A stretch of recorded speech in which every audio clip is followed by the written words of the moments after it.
ஸ்ரீமதி ராமானுஜாய நமः.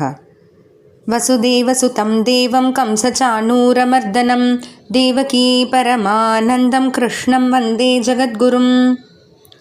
நாள்தோறும் பகவத்கீதையில் நம்ம 7வது அத்தியாயம், அதாவது ஞான விஞ்ஞான யோகம் அப்படின்ற அந்த அத்தியாயம் தொடங்கி 3 ஸ்லோகங்கள் வரைக்கும் பார்த்துருக்கோம். அதில் இந்த 3வது ஸ்லோகத்தில் பகவான் சொன்னது, எவ்வளவோ ஆயிரக்கணக்கான பேர் இருந்தாலும் அதில் வடிகட்டி அடுத்தடுத்துன்னு பார்க்கும்போது கடைசியில் யாரோ ஒருத்தர் தான் என்னை பற்றி உண்மையாக தெரிஞ்சுக்கிறாங்க அப்படின்ட்டு பகவான் சொல்கிறாரு. அந்த பகவானை பற்றி அப்படி உண்மையாக தெரிஞ்சுக்க வேண்டியது என்னெல்லாம் அப்படின்றத தான் அடுத்தடுத்த ஸ்லோகங்களில் பகவான் சொல்ல போகிறாரு. ஆனால் அதெல்லாம் அந்த ஸ்லோகத்தினுடைய அர்த்தத்தை நம்ம தெரிஞ்சுக்கிறதுக்கு முன்னாடி இன்னொரு முக்கியமான விஷயம் நம்ம தெரிஞ்சுக்கணும். 2வது அத்தியாயத்திலே சித் அச்சித் ஈஸ்வரன் அப்படின்னு உண்மை பொருள் அப்படின்னு பார்த்தா இது 3 அப்படின்றது பார்த்தோம். அதாவது சித் அப்படின்றது சிந்திக்கக்கூடியது, இந்த ஜீவாத்மா தான் சித். அச்சித் அப்படின்னா சிந்திக்க முடியாதது, தனக்குன்னு அந்த ஒரு சிந்தனை பொருள் இல்லாதது அப்படின்றது, அதுதான் ஜடப்பொருள் அப்படின்னு சொல்லுவாங்க இல்லையா, அதெல்லாம் அச்சித்னு சொல்கிறது உண்டு. அப்புறம் இது ரெண்டும் தானாக இயங்க முடியுமா, இதுக்கு ஏதாச்சும் நியமிக்கிறதுக்கு யாருன்னு ஒருத்தர் வேணும் இல்லையா, அதுதான் அவர் தான் ஈஸ்வரன் அப்படின்னு. அப்போ சித் அச்சித் ஈஸ்வரன். இதில் இந்த அச்சித் மட்டுமே பார்த்திங்க அப்படின்னா எப்படி இப்போ நம்ம இந்த உலகம் உருவாகுது, இந்த காற்று தண்ணீர் நெருப்பு இதெல்லாம் இருக்குது, இப்போ நம்மெல்லாம் வந்தோம், இது எல்லாமே எங்கேருந்து வந்தது அப்படின்றது தான் இப்போ நம்ம பார்க்க போகிறோம். ஏன்னா இதை புரிஞ்சுக்கிட்டாதான் அடுத்தடுத்த ஸ்லோகங்களில் பகவான் சொல்ல வர்றது நமக்கு புரியும். அதனால் பார்த்திங்கன்னா முதல்ல இதெல்லாம் எங்கேருந்து ஆரம்பிச்சது அப்படின்னா, இப்போது ஒரு பழம் சாப்பிட்றோம், நம்ம அந்த பழம் சாப்பிட்டா இந்த பழம் எங்கேருந்து வந்துச்சு, மரத்துலேருந்து வந்திருக்கும். அந்த மரம் எங்கேருந்து வந்துச்சு, செடி தான் பெருசாகி மரமாச்சு. அந்த செடி எங்கேருந்து வந்தது அப்படின்னா ஒரு முளையிலேருந்து, அந்த முளை எதுலேருந்து அப்படின்னா விதையிலேருந்துன்னு அப்படியே அடுத்தடுத்துன்னு போனால் கடைசியில் அந்த விதைக்கு நிற்கிறோம் இல்லையா. அதுபோல் இது எல்லாத்துக்கும் எது விதை அப்படின்னு பார்த்தா மூல பிரகிருதி அப்படின்னு சொல்லக்கூடிய ஒரு விஷயந்தான் இது எல்லாத்துக்கும் விதை போல். அந்த மூல பிரகிருதியில் சின்னதாக ஒரு முளை விடுறது அப்படின்றது தான் அடுத்த ஸ்டேஜ், அடுத்த கட்டம் மகான் அப்படின்னு. அப்புறம் அதுவே கொஞ்சம் மாறி அந்த முளை இன்னும் துளிர் விடுதுன்னு சொல்லுவாங்க இல்லையா, அதுதான் அகங்காரம் அப்படின்னு சொல்கிறது உண்டு. இந்த அகங்காரத்திலேயே 3ஆக பிரிக்கலாம்.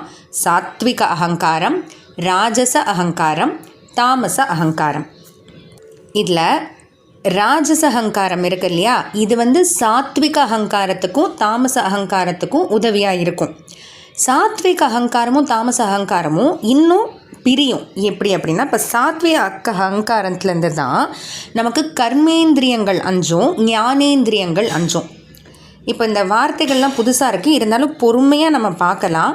நீங்கள் இப்போ பார்த்தீங்கன்னா இந்த வீடியோலையும் படத்துலேயும் உங்களுக்கு இதெல்லாம் தெரியும், சுலபமாக எளிதாக புரியணும் அப்படின்றதுக்காக. கர்மேந்திரியங்கள் 5 அப்படின்னா நம்ம கர்மங்களை நம்ம நேரடியாக செய்கிறதுக்கு உதவியான இருக்கக்கூடியது தான் கர்மேந்திரியங்கள். அந்த 5 என்னென்ன அப்படின்னா, பேசும் புலன். இப்போது வாயில் வெளியில் அந்த வாய் அப்படின்னு நமக்கு தெரியுது, ஆனால் அதுக்கு உண்டான புலன் வேணும் இல்லையா, பேசும் புலன். கை 2, கால், அப்புறம் மலத்வாரம் ஜலத்வாரம்னு இந்த 5ம் கர்மேந்திரியங்கள். பேசும் புலன், கை, கால், மல ஜலத்வாரம் 5.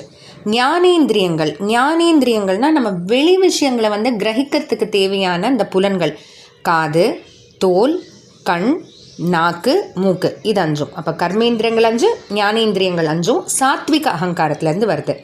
அடுத்து தாமச அகங்காரத்துலேருந்து 5 தன்மாத்திரங்கள், 5 பூதங்கள், அதாவது பஞ்சபூதங்கள் அப்படின்னு சொல்லிட்டு. இந்த பூதங்கள் என்னன்னு நமக்கே தெரியும்.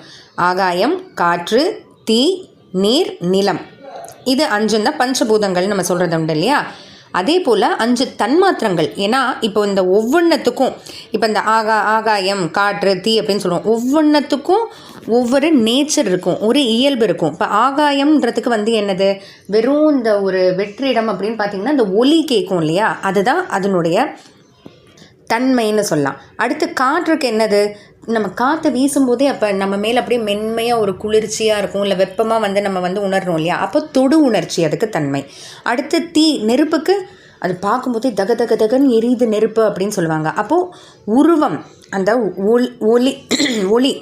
அடுத்து நீர், தண்ணீருக்கு என்ன அப்படின்னா, தண்ணீர் எப்போவுமே சொல்லுவாங்க இல்லையா, அது ரொம்ப தித்திப்பாக இருக்குது அந்த தண்ணி, இது அப்படி இருக்குது அப்படின்னா அப்போ சுவை அதனுடைய தன்மை. அடுத்து நிலத்துக்கு மனம். ஏன்னா முதல்ல மழை பெஞ்ச உடனே நம்ம என்ன சொல்லுவோம், பூமி வாசம் அடிக்குது அப்படின்னு சொல்லுவோம் இல்லையா, மண் வாசனை அப்படின்ட்டு, அப்போ அதுக்கு மனம் அப்படின்றது தன்மை. இப்போது இந்த 5 தன்மாத்திரங்களும் பஞ்சபூதங்களும் தாமச அகங்காரத்துலேருந்து வருது. கர்மேந்திரியங்களஞ்சும் ஞானேந்திரியங்களஞ்சும் சாத்விக அகங்காரத்துலேருந்து வருது. ஆனால் இது ரெண்டும் எப்படி தொடர்பு இருக்குது அப்படின்னு பார்த்தீங்கன்னா, இப்போ இந்த 5 தன்மாத்திரங்கள் பார்த்தோம் இல்லையா, அதாவது இந்த ஒவ்வொன்று அந்த பஞ்சபூதங்களுடைய தன்மைன்னு ஒலி, தொடு உணர்ச்சி, உருவம், சுவை, மனம் அப்படின்ட்டு. இப்போ அது ஒவ்வொன்றத்தையும் நம்மளுடைய புலன்களால் கிரகிக்கிறோமே. இப்போ ஒலியை எதால் கிரகிக்கிறோம்? காதால். தொடு உணர்ச்சியை நம்ம தோலால். ஒளி உருவத்தை நம்ம கண்ணால் கிரகிக்கிறோம். அதே போல் சுவை அதை நாக்கால். அடுத்து மனம் அதை மூக்கால். அப்போது எப்படி இது தொடர்பு இருக்குதுன்னு நீங்கள் பாருங்கள். இது ஜஸ்ட்டு ஒரு புரிதலுக்காக தான். இதை வச்சு ஒன்றும் டீட்டெயிலாக பகவான் நமக்கு சொல்ல போகிறதில்ல. ஆனால் பகவான் இந்த ஒரு தத்துவங்கள் இதெல்லாம் என்னுடையது அப்படின்னு சொல்லும்போது அந்த தத்துவங்கள்ன்றது என்னன்னு நம்ம தெரிஞ்சுக்க வேண்டாமா? அதுக்கான ஒரு சின்ன ஒரு அறிமுகம் தான் இது. தொடர்ந்து பார்க்கலாம். ஜெய் ஸ்ரீ கிருஷ்ணா.